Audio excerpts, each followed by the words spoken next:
오늘 우리가 함께 은혜 받으실 하나님의 말씀은 사무엘하 4장 1절에서 12절까지의 말씀입니다. 사무엘하 4장 1절에서 12절까지 말씀, 제가 가진 성경으로는 구약 성경 469면 전후에 있는 말씀입니다.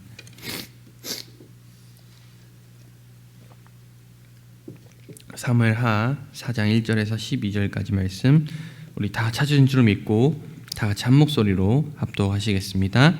사울의 아들 이스보셋은 아브넬이 헤브론에서 죽었다 함을 듣고 손에 맥이 풀렸고 온 이스라엘이 놀라니라. 사울의 아들 이스보셋에게 군 지휘관 두 사람이 있으니 한 사람의 이름은 바하나요 한 사람의 이름은 레갑이라. 베냐민 족속 브에롯 사람 림몬의 아들들이더라. 브에롯도 베냐민 지파에 속하였으니 일찍이 브에롯 사람들이 깃다임으로 도망하여 오늘까지 거기에 우거함이더라. 사울의 아들 요나단에게 달을 저는 아들 하나가 있으니 이름은 무비보셋이라. 전에 사울과 요나단이 죽은 소식이 이스라엘에서 올 때 그의 나이가 5살이었는데 그 유모가 안고 도망할 때 급히 도망하다가 아이가 떨어져 절게 되었더라. 브에롯 사람 림몬의 아들 레갑과 바하나가 길을 떠나 볕이 쬐을 쯤에 이스보셋의 집에 이르니 마침 그가 침상에서 낮잠을 자는지라. 레갑과 그의 형제 바하나가 밀을 가지러 온 채하고 집 가운데로 들어가서 그의 배를 찌르고 도망하였더라. 그들이 집에 들어가니 이스보셋이 침상에서 침상 위에 누워 있는지라. 그를 쳐 죽이고 목을 베어 그의 머리를 가지고 밤새도록 아라바 길로 가 헤브론에 이르러 다윗 왕에게 이스보셋의 머리를 드리며 아뢰되 왕의 생명을 해하려 하던 원수 사울의 아들 이스보셋의 머리가 여기 있나이다. 여호와께서 오늘 우리 주 되신 왕의 원수와 사울과 그의 자손에게 갚으셨다 하니 다윗이 브에롯 사람 림몬의 아들 레갑과 그의 형제 바하나에게 대답하여 그들에게 이르되 내 생명을 여러 환난 가운데서 건지신 여호와께서 살아계심을 두고 맹세하노니 전에 내게 알리라. 보라, 사울이 죽었다 하며 그가 좋은 소식을 전하는 줄로 생각하였어도 내가 그를 잡아 시글락에서 죽여서 그것을 그 소식을 전한 갚음으로 삼았거늘 하물며 악인이 의인을 그의 침상 위에서 죽인 것이겠느냐. 그런즉 내가 악인의 피 흘린 죄를 너희에게 갚아서 너희를 이 땅에서 없이 하지 아니하겠느냐 하고 청년들에게 명령하매 곧 그들을 죽이고 수족을 베어 헤브론 못가에 매달고 이스보셋의 머리를 가져다가 헤브론에서 아브넬의 무덤에 매장하였더라. 아멘. 오늘 우리가 함께 읽은 본문 말씀을 중심으로 악인은 자멸하게 하신다라는 제목으로 함께 은혜를 나눠보려고 합니다.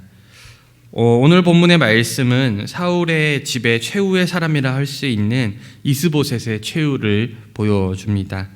아브넬에 의해서 어쩌면 강제로 호스아비 왕으로 세워져 있었던 이스보셋에게 미가를 데리고 헤브론으로 간 아브넬이 살해당했다는 소식이 전해지게 됩니다. 비록 아브넬이 사울의 후궁과 간통을 저지른 사건으로 인해서 이스보셋과 결별하기는 하였지만 여전히 이스보셋에게 있어서 아브넬의 도움은 절실히 필요하였습니다. 왜냐하면 아브넬이 자신을 세워준 아브넬이 없다면 자신은 그저 힘없는 반란 세력에 불과했기 때문입니다. 다윗이 아무리 아브넬의 장대를 성대히 치러주었고 그를 애도하였다 하더라도 이 사실이 변하지는 않습니다. 하지만 아브넬의 죽음으로 이제 이스보셋에게는 희망이라고는 찾아볼 수 없는 상황이 되었습니다. 그래서 오늘 본문에 보면 그의 손에 맥이 풀렸다라고 표현을 하고 있는 것을 보게 됩니다.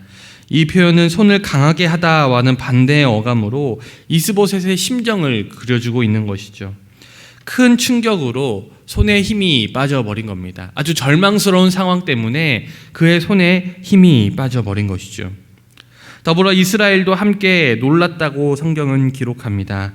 특별히 여기서 놀랐다라고 번역된 히브리어 단어는 단순히 놀람을 표현하는 것이 아니라 용기를 잃어버린다는 뜻도 함께 포함하고 있는 표현입니다. 즉 이스보셋과 함께 다윗에 맞서 사울 왕조를 지키려던 사람들이 그들의 구심점이었던, 그 모든 사람들을 모았던 이 모든 일의 출발점이었던 아브넬의 죽음으로 구심점을 잃어버리고 모두가 용기를 잃어버림이 오늘 성경을 통해서 그려지고 있습니다. 2절에 이르러서는 느닷없이 이스보셋의 두 지휘관을 소개합니다.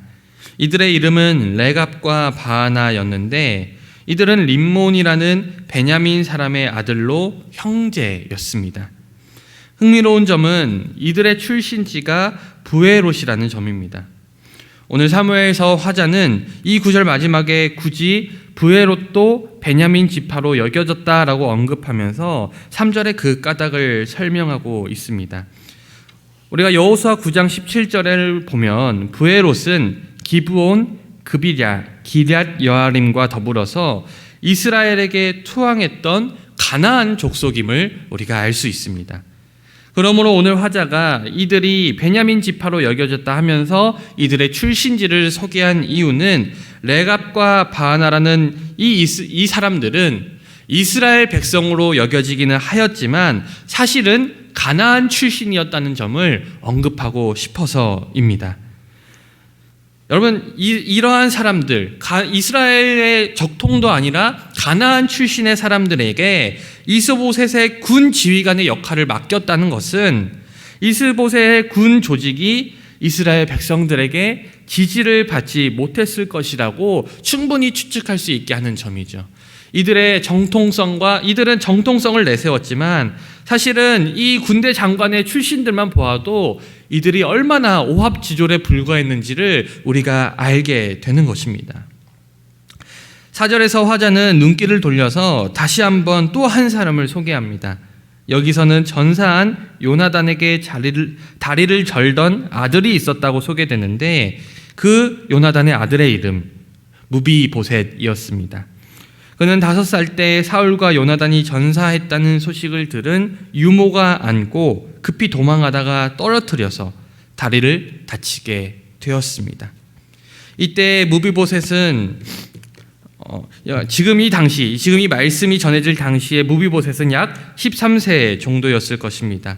그렇다면 사무엘서 화자는 왜 갑자기 무비보셋의 이름을 언급하며 소개하고 있을까요? 바로 다윗과 요나단의 언약 때문입니다. 이전에 다윗과 요나단은 서로에게 언약을 맺은 적이 있습니다. 바로 다윗이 요나단의 후손을 지키겠다는 언약이죠. 지금 이스보셋의 왕위가 위태로워진 이때 사울의 그 4번째 아들 이스보셋 또한 무너질 위기 가운데 있을 이때 과연 다윗이 요나단과 맺었던 그 언약을, 또 요나단의 후손을 지키겠다는 그 언약을 지킬지 혹은 지키지 않을지에 대한 어떠한 긴장감, 그리고 그러한 관심이 오늘 사무엘서 화자가 4절에서 이 무비보셋의 이름을 소개하고 있는 이유이죠. 그리고 우리는 이후의 말씀을 통해서 다윗은 신실하게 그 언약을 지키고 있음을 보게 됩니다. 5절의 말씀을 통해서 사무엘서 저자가 앞서 2절에서 레갑과 바하나를 소개한 이유를 우리가 드디어 알게 됩니다. 5절을 보니까 레갑과 바하나는 어느 날 한낮에 이스보셋의 왕궁에 들어갑니다. 이때 이스보셋은 휴식기로 침상에서 자고 있었습니다. 레갑과 바하나는 군량미를 핑계로 이스보셋의 왕궁 안으로 들어갑니다. 그리고는 잠을 자고 있던 이스보셋의 침상에 들어가서 그의 배를 찌르고 도망쳤습니다. 7절의 말씀은 5절에서 6절의 진술과 중복이 됩니다. 그래서 종종 서로 다른 자료가 합쳐진 본문이라고 주장하는 사람들이 있지만 사실 7절의 말씀은 앞선 9절을 다시 요약해 진술하는 것으로 보아야 옳습니다. 어쨌거나 7절의 말씀에서 새롭게 전해지는 정보는 두 사람이 이스보셋을 죽이고 목을 베어서 그의 목을 챙겨 밤새 사해 북부 요단 계곡의 아라바 길로 거슬러 올라갔다는 사실입니다. 이들의 목적지는 바로 다윗이 있었던 헤브론이었습니다. 이들은 가져간 이스보셋의 목을 다윗에게 건넵니다. 그리고 그들은 다윗을 우리 주 대신 왕이라고 일컫고 이스보셋을 왕의 원수다라고 일컫습니다. 또한 자신들의 살인을 보복이라고 말하며 정당화하고 있습니다. 우리는 여기서 이들이 이스보셋을 살해한 이유를 명확히 알게 되죠. 그들은 이스보셋의 이제 정치력이 약화되고 다윗이 왕이 될 것이 점점 분명해지자 이들은 다윗에게 소속되려는 목적으로 자신이 섬겨왔던 이스보셋을 무참히 살해했던 것입니다. 하지만 다윗은 이스보셋을 살해하고 기세등등하게 그 머리를 가져온 레갑과 바하나에게 대답을 합니다. 다윗은 자신을 여러 날 환난 가운데 건지신 여호와께 맹세하면서까지 대답을 하는데, 다윗은 사울과 요나단이 죽었을 때 사울의 왕관과 팔찌를 가져왔던 아말렉 사람의 사건을 언급합니다. 그때도 아말렉 사람은 다윗에게 좋은 소식을 전한다 하면서 그것을 가져왔지만 다윗은 그를 죽였습니다. 그 사건은 이제 다윗이 레갑과 바하나에게 내릴 사형 선고의 전례가 되는 것이죠. 다윗은 레갑과 바하나를 의인이라 말하지 않습니다. 그를 악인이라고 규정합니다. 이것은 다윗이 이스보셋을 죽인 일에 유죄 판결을 그들에게 내리는 것이죠. 반면에 다윗은 이스보셋을 의인으로 규정합니다. 그리고 이스보셋의 군 지휘관들에게 사형을 선고하죠. 다윗은 자신의 부하들에게 사형 집행을 명령합니다. 이들은 사형된 뒤에 팔과 다리가 달린 채로 헤브론 목가에 효시되었습니다. 그리고 이스보셋의 머리는 아브넬의 무덤에 매장해 줍니다. 사랑하는 여러분, 하나님은요, 다윗의 왕위를 위협하던 사울과 아브넬 그리고 이스보셋을 차례로 죽이셨지만 모두 다윗의 손을 사용하지 않으시고 악인들이 서로 죽임을 당하도록 만드셨습니다. 하지만 이러한 상황 속에서 우리는 다윗의 태도를 주목해 보아야 합니다. 만약 다윗이 세속적인 왕이었다면 이스보셋을 죽인 레갑과 바하나가 찾아왔을 때 크게 기뻐했을 것입니다. 자신의 손에 피를 묻히지 아니하고도 자신의 정적을 처리한 이들에게 큰 상을 내려야 마땅하죠. 그러나 다윗은 자기가 사울을 죽였노라고 말했던 아말렉 청년을 대했던 것 같이 똑같은 태도로, 일관적인 태도로 그들을 대했습니다. 오히려 다윗은 레갑과 바하나가 그 아말렉 청년보다 더 못한 자이며 의인을 침상에서 죽인 악인들이라고까지 평가를 합니다. 그리고 다윗은 그들을 죽이고 수족을 베어 헤브론 목가에 매달게 하죠. 여러분, 우리의 생각으로는 이해할 수 없는 행동입니다. 그렇다면 다윗은 왜 이와 같이 자신에게 이렇게 큰 유익을 가져다 준 사람을 이와 같이 대했을까요? 바로 다윗은 어떠한 경우에도 악인들의 길에 서는 것을 원치 않았기 때문입니다. 심지어 그 악인들이 자신들에게 아무리 많은 유익을 가져다 주는 자들이라 할지라도 다윗은 결코 악인들의 도모에 동참하지 않았습니다. 이와 같이 하나님의 법도를 따라 옳고 그름을 판단하는 사람들에게는 하나님께서는 복을 주십니다. 다윗은 오직 하나님의 뜻과 섭리, 은혜에 의해서 자신이 왕으로 세워졌다고 굳게 믿고 있었습니다. 자기가 가진 모든 것이 하나님으로부터 왔음을 믿기 때문에 그는 결코 악인들의 도모에 동참하지 않았고 악을 악으로 갚는 일도 벌어지지 않았습니다. 하지만 우리가 세상 속에서 살아가면서 많이 듣게 되는 말이 하나 있습니다. 바로 좋은 게 좋은 거지라는 말이죠. 여러분, 이 말의 뜻은 나에게 좋은 것, 즉 나에게 유익이 되는 것, 나에게 어떠한 좋은 일이 되는 것은 그 일이 바로 선한 일이라는 뜻입니다. 하지만 성경은 결코 그렇게 말하고 있지 않습니다. 나에게 아무리 많은 유익이 된다고 할지라도 잘못된 방법, 악한 방식이라면 그것은 분명히 악한 일이라고, 좋은 일이 아니라 나쁜 일이라고 성경은 말하고 있습니다. 그러니 우리도 다윗처럼 세상의 방식대로 이익을 도모하는 것이 아니라 늘 하나님 보시기에 의롭고 정의로운 일을 선택해야 합니다. 우리의 삶에는 참 많은 유혹이 있습니다. 조금만 눈 감으면, 조금만 이 정도만 내 양심에 눈을 감으면 나에게 뭔가 유익이 있을 것 같고 내 삶이 뭔가 편해질 것 같은 유혹이 있죠. 하지만 하나님께서는 결코 그렇게 말하지 않습니다. 그렇지라도 나의 삶에 어떠한 유익이 있을지라도 늘 옳은 길을 선택하라고 말씀하십니다. 물론 하나님의 방법은 때로는 미련해 보이고 때로는 손해보는 일처럼 보입니다. 그러나 우리는 우리의 모든 것이 하나님으로부터 온 것임을 믿어야 합니다. 우리가 그것을 믿는다면, 우리의 앞길을 하나님께서 인도해 주실 것임을 믿는다면 우리는 레갑과 바하나처럼 잘못된 방법이 아니라 다윗처럼 늘 올바른 길을 선택하며 나아갈 수 있습니다. 사랑하는 성도 여러분, 부디 언제나 바른 방법으로 바른 길을 걸음으로써 하나님의 기쁨이 되는 저와 여러분 다 되시기를 주님의 이름으로 간절히 축원드립니다. 기도하겠습니다.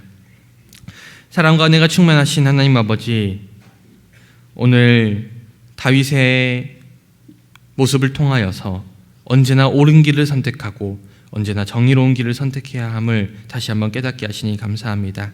주님, 다윗은 언제나 하나님을 믿고 의지하며 늘 바른 길을 선택했을 때 하나님께서 모든 다윗의 대적들을 정리해 주시며 모든 악인들을 멸하게 하심을 우리가 또한 보게 됩니다.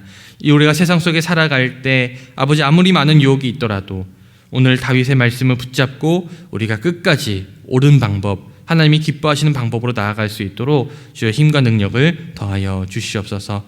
아버지, 새벽을 깨우며 이 자리에 나왔습니다. 주님, 오고 가는 발걸음도 지켜주시고 오늘 하루 생활할 때 아버지, 각자 맡은 사명을 감당할 때 피곤치 않게 하시며 주님께서 명철을, 지혜를, 능력을 더하여 주시옵소서. 감사드립니다. 살아계신 우리 주 예수 그리스도의 이름으로 간절히 기도드리옵나이다.